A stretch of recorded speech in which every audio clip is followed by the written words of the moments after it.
What makes us different is that when we first started, we didn't really want to be a rescue organization where we had to have dogs under our care and had to get those dogs adopted out to permanent homes. We really started just with the intention of being a project, meaning that we would be the go-between the dog on the street and a reputable rescue that had the ability to get that dog to adoption events, to take over medical if that was needed. But of course that has changed because we've expanded so much.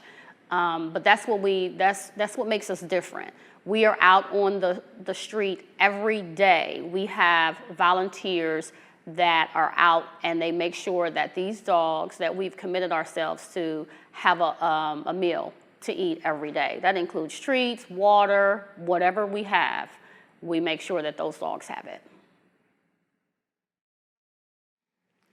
Redland Rock Pit is the only organization that is on location feeding dogs every single day of the year.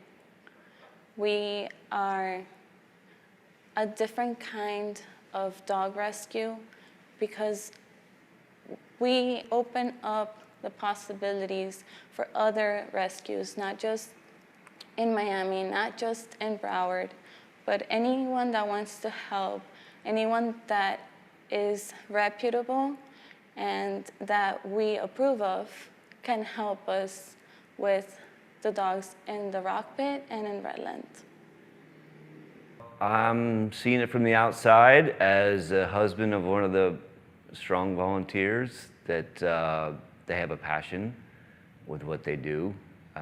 They seem to work together and to try and benefit the dogs as much as possible. We're not your typical rescue group. We do make sure that the dogs that we know that are out there that are in need, make sure they get that meal every day. That's where the feeding schedules come in and making sure that every route is covered and every spot is covered, and making sure that we pay attention to the spots. If all the dogs are picked up from a particular spot, we might remove it from our feeding route, or if we see dogs in a new spot that hadn't previously been on our list, we will adjust that route to include that spot as well. So making sure that those dogs get a meal, I think, makes us different. But of course, the organization has morphed into a different type of organization over the years because we couldn't just keep feeding them and watching them multiply and seeing them get injured and being in danger out there. So it morphed into finding rescue for these dogs, posting them on Facebook, getting a rescue partner to reach out and help to sponsor that dog and get that dog into safety.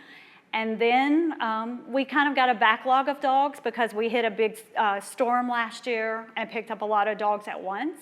And not all those dogs have been picked up by rescue. So now we have dogs that we're working on getting fostered ourselves and into permanent homes.